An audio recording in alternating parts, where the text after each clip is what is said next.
Luangkan waktu sejenak untuk menyimak kisah orang-orang soleh. Karena kata Imam Ghazali, orang-orang soleh hidup puluhan tahun, sementara kita bisa mengambil pelajaran dari mereka dengan hanya waktu sejenak, yakni dengan mendengarkan kisah-kisah mereka. Maka jangan lewatkan kisah berikut ini. Assalamualaikum warahmatullahi wabarakatuh.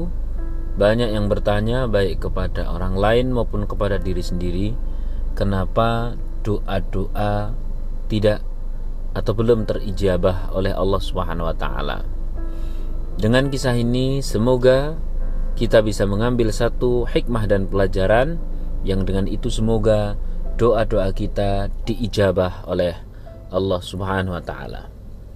Saudara-saudari, teman-teman semua rahimakumullah, ketika kita berdoa misalkan tentang memohon rezeki, memohon untuk diberikan jodoh, dilunaskan hutang, disingkirkan masalah, dan terus sebagainya, tentu perjalanan doa kita juga menjadi perjalanan perbaikan kehidupan kita. Jangan sampai diri kita kemudian berdoa tentang perkara-perkara dunia ini, kita masih mempunyai maksiat, lalu Allah mengabulkan dan kita bangga. Kenapa? Karena boleh jadi itu bukan dikabulkan, melainkan itu istidraj. Allah mengiyakan karena memang kita ini banyak maksiat. Lalu bagaimana semestinya? Semestinya adalah sebuah perjalanan doa adalah juga sebuah perjalanan perbaikan diri. Semakin kita sedang mengingini hajat di hadapan Allah Subhanahu wa taala, maka semakin pula kita sedang mengistighfari dosa-dosa kita, mengurangi dosa-dosa kita. Doa-doa kita pun kita gandeng dengan amal-amal soleh bernama sedekah, bernama birrul walidain. Ya, kita punya hajat apa, kemudian kita minta doa sama orang tua, menyenangkan orang tua, menyenangkan anak yatim dan terus sebagainya. Pada saat kita sedang berdoa, terus diiringi dengan amal soleh. Itu memang idealnya dan harusnya seperti itu. Lah, yang menjadi pertanyaan, kalau semua amal soleh nyaris sudah kita tempuh dan dosa-dosa kita terus mengistighfari, tapi Allah Subhanahu wa taala belum juga mengabulkan, apakah apa yang kita lakukan? Nah, dengan kisah ini semoga terjawab. Kala itu Nabi Musa alaihissalam mempunyai seorang sahabat yang sahabat beliau ini berdoa merintih di hadapan Allah Subhanahu wa taala. Namun Allah Subhanahu wa taala tak kunjung mengabulkan doa-doa sang sahabat. Sampai-sampai Nabi Musa alaihissalam itu berkata demikian, ya Allah, andaikan aku yang memiliki gudang rezeki, aku yang memiliki kemudahan, niscaya doa temanku ini sudah kukabulkan. Intinya adalah Nabi Musa alaihissalam itu melihat bahwa temannya sedemikian membutuhkan keterkabulan doa, tapi kenapa Allah Subhanahu wa taala belum juga mengabulkan? Sejurus kemudian Allah Subhanahu wa taala mewahyukan kepada Nabi Musa tentang si sahabat yang berdoa dan belum juga dikabulkan itu. Apa isi wahyunya? Apa isi pesan Allah kepada Nabi Musa? Adalah bahwa si sahabat tersebut memang dia orang soleh, memang dia terus mengurangi dan bertobat atas dosa-dosanya. Doa-doanya pun sudah sebuah layak yang untuk dikabulkan. Tapi kenapa belum dikabulkan?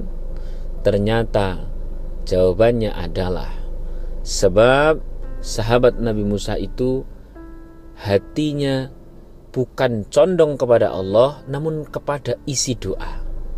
Hati sahabat Nabi Musa itu condong kepada kambing-kambing yang sedang menjadi isi doanya. Begitu kemudian mendapatkan kabar dari langit demikian, maka Nabi Musa kemudian menghabarkan kepada si sahabat tersebut, dan dalam waktu yang pendek Allah Subhanahu wa taala mengabulkan doa-doa si sahabat tadi. Saudara-saudara rahimakumullah, apa kesimpulannya? Kesimpulannya adalah diri kita terkadang berdoa misalkan masalah rezeki. Fokus kita adalah fokus kepada rezeki, bukan fokus kepada pemberi rezeki. Saat kita berdoa tentang masalah jodoh, yang terbayang oleh kita, yang menjadi kecondongan kita, yang menjadi fokus kita adalah jodoh itu sendiri, bukan sang pemberi jodoh. Saat kita mengharapkan kemudahan dalam segala urusan, maka yang menjadi fokus kita, yang menjadi kecondongan hati kita itu adalah fokus mudahnya urusan itu.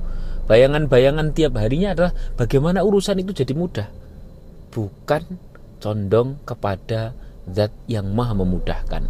Demikian seterusnya.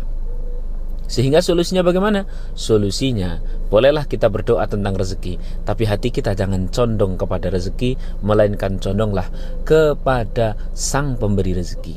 Bukan condong kepada kemudahan urusan, tapi condonglah kepada yang maha memudahkan urusan. Bukan condong kepada jodoh, tapi condonglah, fokuslah kepada zat yang maha memberi jodoh. Tipis sih perbedaannya, namun pelan-pelan setelah kita fahami lalu kita praktekkan, nanti akan tahu rasanya perbedaannya antara kita memohon dan fokus kepada rezeki dengan fokus kepada sang pemberi rezeki. Kalau fokus kita sudah Allah, niscaya isi doa kita itu adalah perkara kecil untuk dikabulkan. Daripada bingung, mending praktek saja. Nanti perbedaan tipis ini akan terasa bila lama-lama kita praktek, lama-lama nanti kita paham, dan Allah Subhanahu wa taala semoga mengabulkan doa-doa kita. Matur suwun, terima kasih. Saya Kang Riyad dari Hikam Pondok Doaku. Tunggu terus Qisasul Hikam berikutnya, semoga bermanfaat. Matur suwun, terima kasih. Assalamualaikum warahmatullahi wabarakatuh.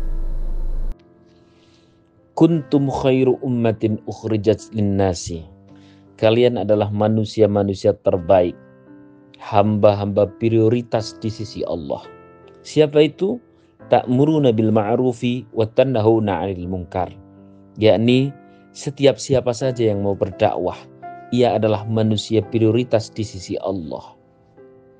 Loh, kalau saya mau dakwah, saya kan tidak punya ilmu. Berdakwahlah dengan apa-apa yang Allah titipkan untuk setiap kita.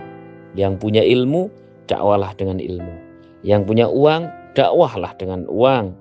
Yang punya tanah, dakwahlah dengan tanah. Yang punya skill, gunakan skill itu untuk berdakwah. Demikian seterusnya. Dengan seperti itu, maka berarti tiap-tiap diri kita yang mau berdakwah dengan apa-apa yang Allah titipkan kepada kita, maka berarti kita menjadi manusia-manusia prioritas di sisi Allah, prioritas di dunia dan prioritas di akhirat.